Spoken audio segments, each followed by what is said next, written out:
Good morning. Wherever you're joining us from, whether you're a regular or if it's your first time, we're really glad that you're with us for this week's Oasis Global Gathering.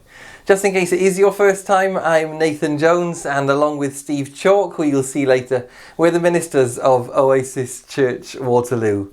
Today we're going to start with something a bit different. I'm sure that many of you, like me, have been watching or reading the news this week in the aftermath of supporters of Donald Trump breaking into the Capitol building in Washington last week. We've waited to see what would happen with Trump. Would he be removed from office immediately? Would he be impeached? And what difference would that actually make? Now, there's no denying that predominantly white Christians played a massive role, not just in electing Trump, but also in the storming of the Capitol. It's the most public example of an issue that's been growing in the United States over the last 4 years. And as Brian McLaren said on our global gathering last Sunday, one election isn't going to solve the problem. Now, at Oasis, we often talk about how if our faith means anything, it has to mean something every day, not just on Sundays. And it has to mean something in every space, not just in church buildings. And if that's true, there's no other way we can start this week other than by talking a bit about this issue. So earlier in the week, Steve Chalk spoke to Lord Michael Hastings, who's currently the Chancellor of Regent's University London and was previously Head of Public Affairs for the BBC. And he's also really been involved in Break the Cycle, our project working to increase the numbers of BAME senior leaders in education. Steve asked Lord Hastings what he thought about the events of the last fortnight.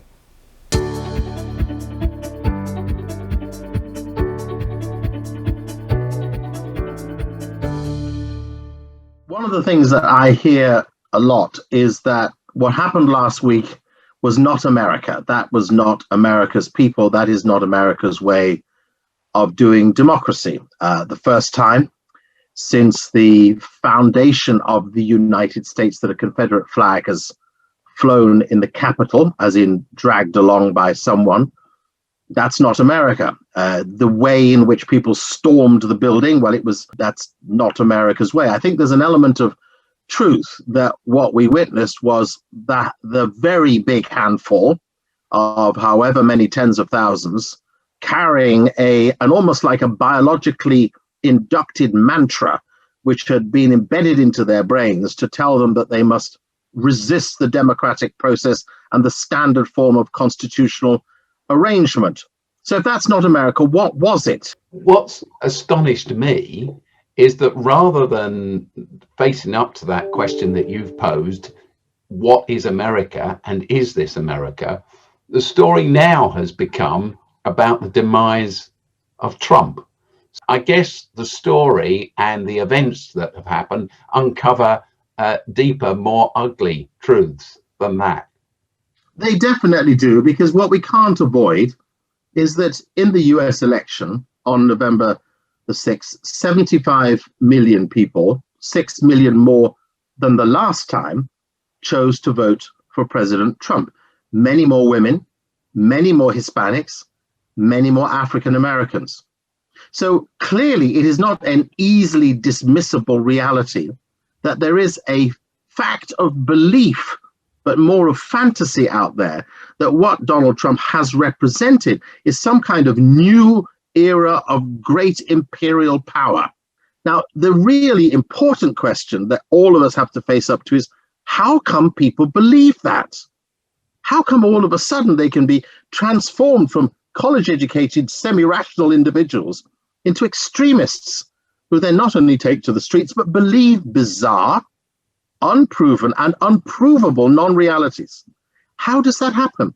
And so many allusions have been made to previous periods in our European history, especially, of course, in continental Europe, where great public deceivers persuade the people of non-facts and then through multiple elections rise to power.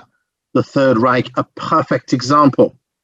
Now, people become easily persuaded when rationality goes out the window and self-importance arises to the top. What we have never heard in the 4 years of this Trump presidency is America's place to serve the world, only the assertion of its place to dominate the world.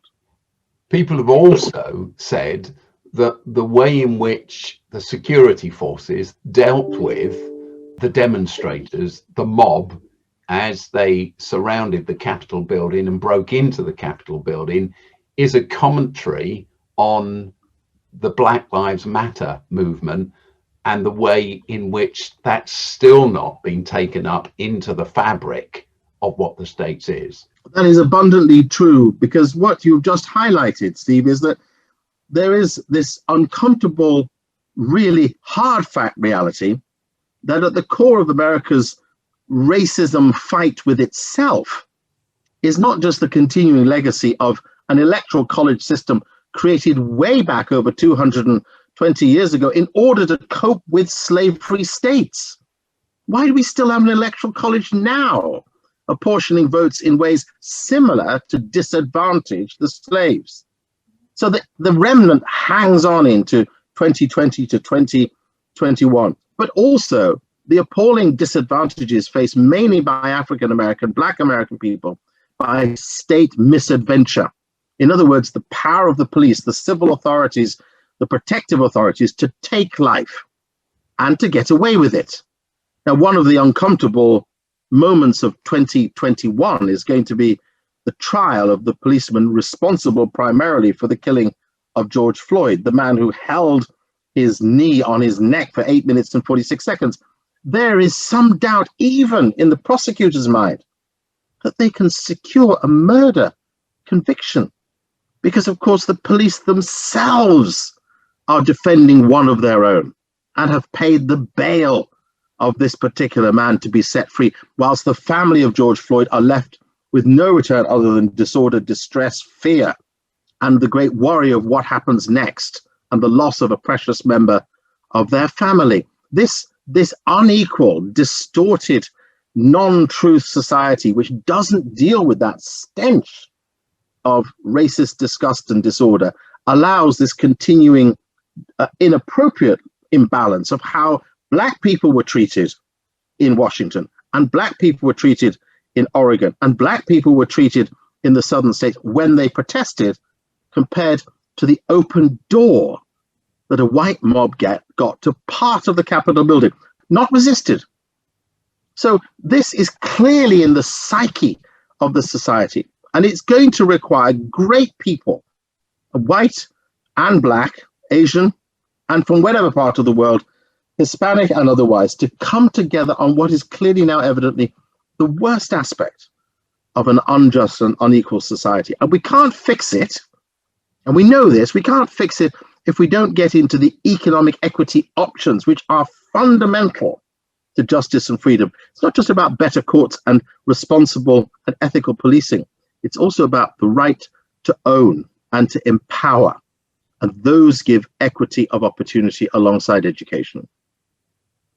Do you think that what we saw happening in Washington in some ways creates just that little bit more hope that America and indeed the rest of the world might now face up to some of these issues that it's tried to push under the carpet? Do you think that even this darkest of all clouds might have a lining of hope? Well, I do believe that hope has always come out of these abundantly painful street tensions where a society is forced to look at itself and ask, how did we do this? We know what is now grossly unacceptable, just unfair, but vile in terms of the weight and heat of racist abuse. We know what that represents. And we don't need reminders about why it has to be changed, challenged, and completely removed from the corruptibility that it is to individuals and societies. So I have hope. There's no question about that. But, you know, one of the parallels to all this is how is our world responding to climate change? Because I saw images just 2 weeks ago, images from the beaches of Bali, where Europeans and Asians had flocked over Christmas to spend holidays, and the beaches were covered in tons of plastic abandoned bottles and cans and bags and rubbish. And we've spent the last few years being publicly, perpetually educated about plastic pollution. So everybody feels yes about climate change, but the doing of it, the behavioral change required by individuals, the non-waste change, the same as racism, yes. Everybody feels righteous about justice, but the what I must lose to bring justice to the fore, in the same way as men want to feel right about equal opportunities for women, but unless I'm willing to stand to one side so a woman can stand up, it's not happening. And this is the sacrifice that makes a society truly great. And this is the opportunity that if America can showcase this now, in these maybe next 4 to 8 years, and frankly, if we in Europe can showcase this, then yes, there is hope.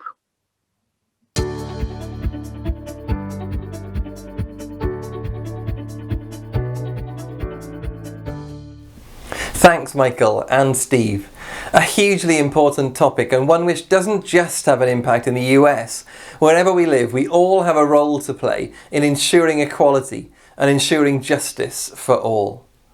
So, as we move on then, the leader of Oasis Hub Bath, Jo Dolby, is going to talk to us a bit more about the second week in our Growing Together series. We're looking at how we build community, how we commit to our churches and commit to each other, particularly in this difficult time where we can't meet together. Jo's going to talk about participation, but before she does, here's John with this week's Bible reading from 2 Corinthians.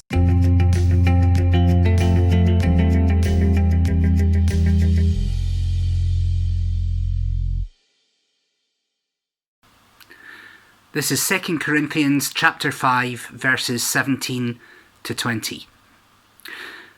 Therefore, if anyone is in Christ, the new creation has come. The old has gone, the new is here.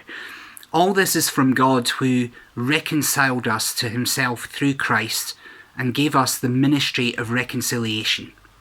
That God was reconciling the world to himself in Christ, not counting people's sins against them.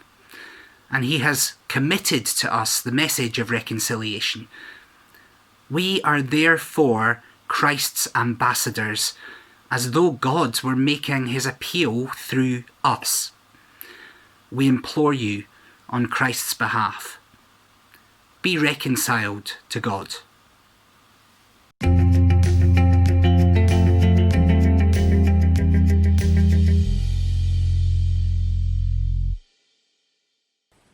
If you'd have told me a year ago that within a few months showing up to church would be done in my front room, in my PJs, and occasionally with a bacon sandwich in hand, I probably wouldn't have believed you. The last year has really changed how we meet together as a church, and some of those changes have been great. We've been able to include more people, we've heard more voices, we've been made aware of what's happening in Oasis all over the world, and of course we've mastered lots of new skills and getting to grips with technology. I'm so grateful for our online gatherings and services, but at the same time I think there has been a kind of downside to them. So in the early days of the first lockdown, I remember seeing and hearing about people who were loving being able to kind of pick and mix their church experience. They could listen to a talk from one church they'd never normally attend, then switch over to another service from a different church in the days or weeks that followed. And if there was a speaker or a service they didn't like or didn't agree with, well, they could just turn it off and find another one. Church on a screen, as a show or performance we watch on our TV, has perhaps been unhelpful in that it's encouraged us sometimes to be more spectators than participants, which of course just isn't what the church is about. In the passage we just read, Paul reminds us that God is reconciling the world to himself through Christ, and that we are his ambassadors. God's appeal is made through us, not one person or a group of people like a church leadership team, but through all of us. We all have a part to play, and Paul writes so beautifully about this in the famous passage in his first letter to the Corinthians in chapter 12, where he reminds us that though we are many people, we are one body, and we all play a different part within that body. that no one part is more important than another. We're all valuable and precious, and if we don't play our part, the body can't function and move as it's meant to. I've been reading a really great book recently called Rewilding the Church by Steve Aisthorpe, and I think he sums it up beautifully in a section of the book where he's talking about what church is. He says this: God's mission and the work of Christ continue, and the church is to participate in the family business.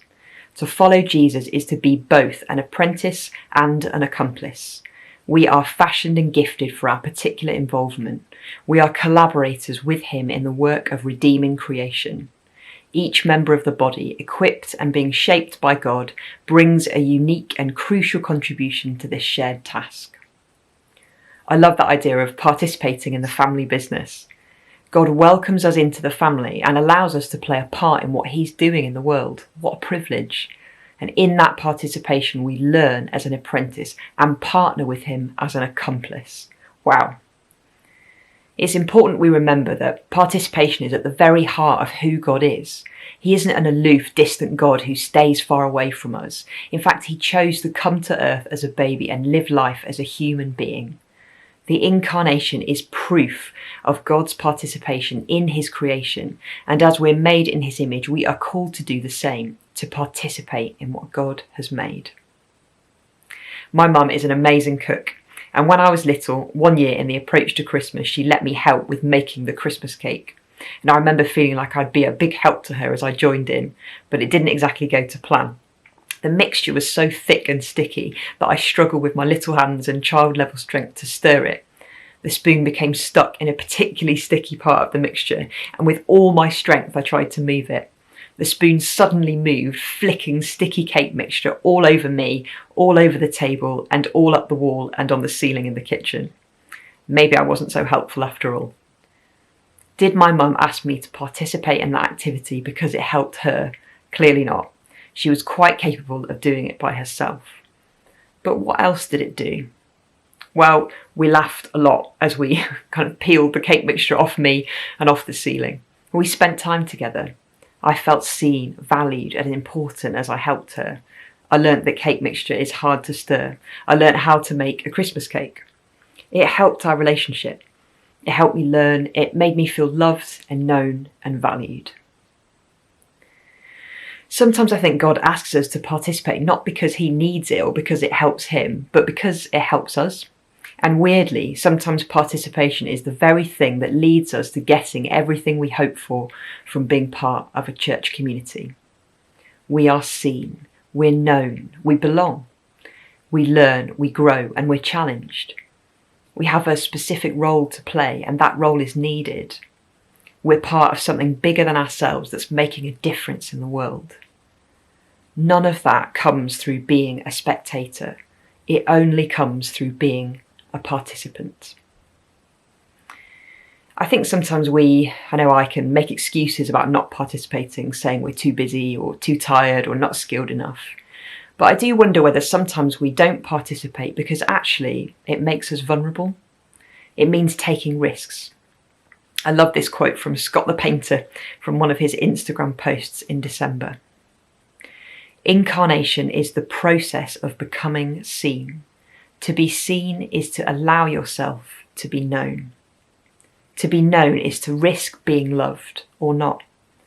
Being seen is hard because when you decide to live into your true self, your strengths and weaknesses, your light and shadow, your superpowers and your kryptonites, you are revealing yourself to the world and you can now be touched, loved, rejected, embraced, ignored, and all of the other complicated interactions that come with human relationships. Participation is about much more than joining a coffee rota once a month. It's being willing to be seen and known. It means taking risks and trying new things. It means making mistakes. It means conflict with people sometimes. It means noticing something God is doing in the world and joining in with it. To summarise then, as followers of Jesus, we're not called to be spectators, but participants. We are called to join the family business as both an apprentice and an accomplice. God himself has participated in our human existence through the incarnation. God's offer of participation is the act of a loving parent who knows that through our participation we will benefit, and so will those around us. We all have a role to fulfill and a part to play, and that's important. All the things we hope to receive through being part of a church come through participation. And that means making ourselves vulnerable. It involves taking risks, making mistakes, but above all, being known. I wonder if when lockdown and COVID all began, for lots of us, we saw our participation as kind of on hold. We can't do the things we did before when it comes to participating in church life. We can't sing together, we can't have coffee together. So some of us are waiting for this season to end so we can participate again. But we don't have to wait. There's still loads for us to do, important parts that need to be played, even if that's just for a short period of time. So as I finish, can I encourage you to consider the ways you might be able to change your participation, to try new things, to get involved in things you might not have thought you could or would do, to break some of the rules you might have in place for yourself about what you can and can't do. As we continue to meet together like this for the foreseeable future, we need everyone to play their part, both now and when COVID is a distant memory. And as we do that, as we step up and step into new things, we know that the benefit is just as much for us as it is for others, as we grow and learn, and as we're known and seen by God and by others.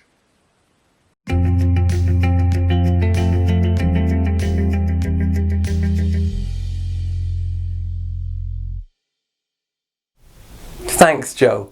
Jo said, as followers of Jesus, we are not called to be spectators, but participants. We're called to join the family business as an apprentice and an accomplice. All the things we hope we'll receive through being part of a church come through participation. Participation means making ourselves vulnerable. It involves taking risks, making mistakes, but above all, being known. We're going to put those words on the screen and leave them there for a minute or so to have some space to reflect on them, and then just a couple of questions will follow.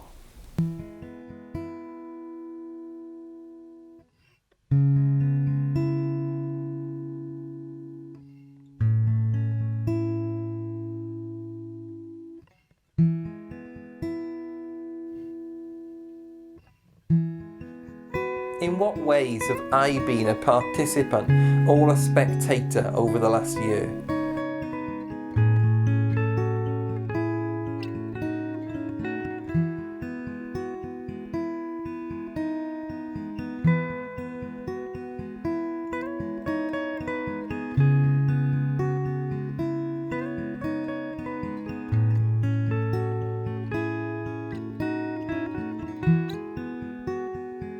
Are there new ways in which I could participate over this lockdown period?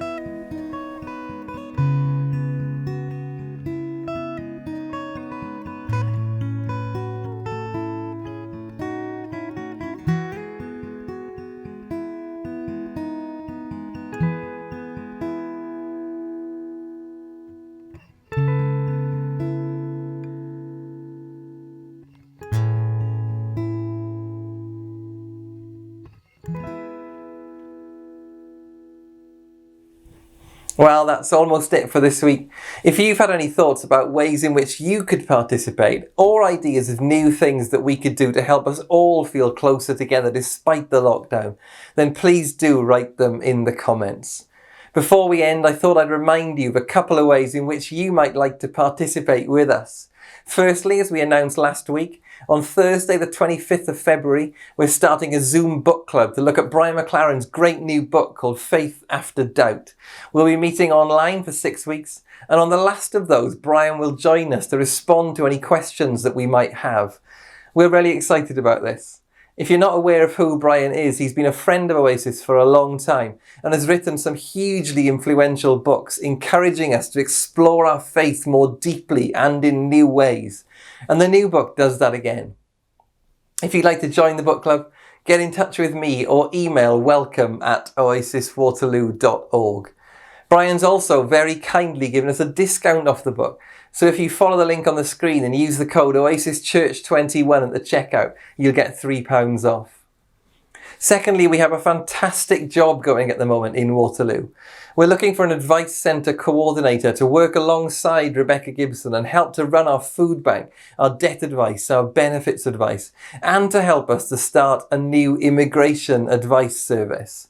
It's a job which really will enable someone to live out their faith in a practical, tangible way and genuinely change people's lives in the process.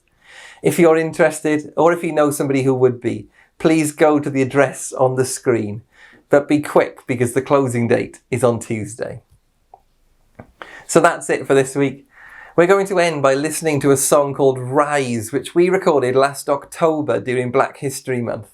It was originally recorded by a collective of musicians called Common Hymnal, and it's written about the difficulty of being a black, justice-driven Christian in the Christianity promoted by Trump's presidency.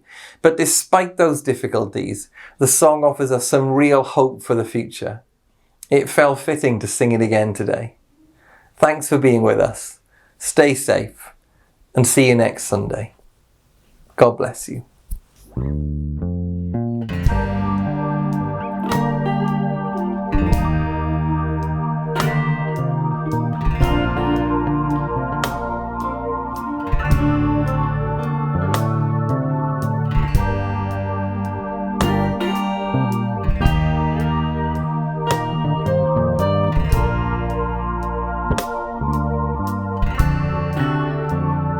There's a fire in the belly of the nations you have called. There's a power that breaks the silence of the souls with pain untold, and we'll lay it on the line.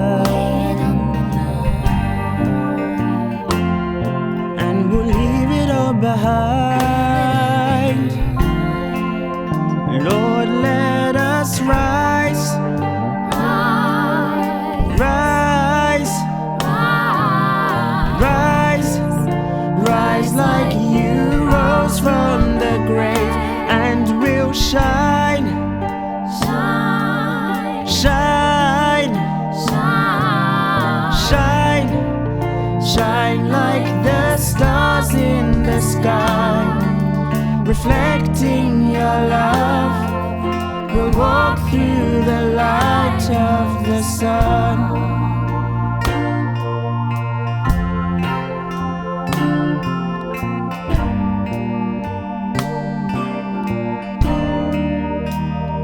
There's a voice that speaks deliverance, that shouts with faith and love, till the hands and feet of Jesus live in all our shoes and gloves, and we'll lay it on the line,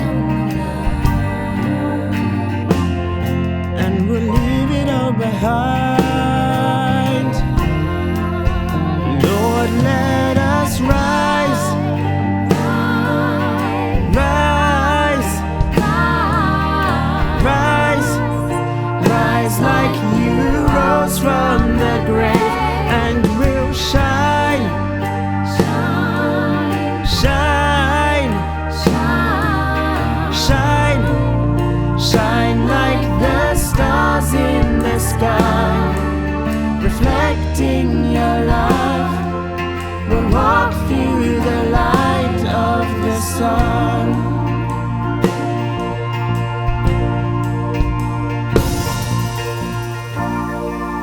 We'll live like you already won it all. We'll live like your kingdom has come. We'll live like you already won it all. Live like your kingdom has come.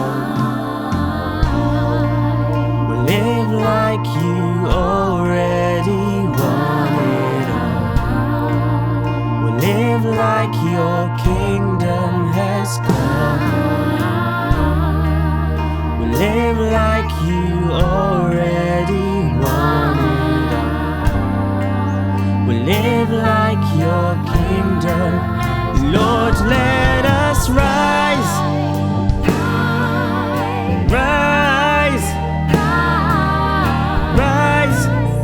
Rise like you rose from the grave, and we'll shine. Shine. Shine. Shine like the stars in the sky, reflecting your love. We'll walk through the light, reflecting your love. We'll walk through the light, reflecting your love.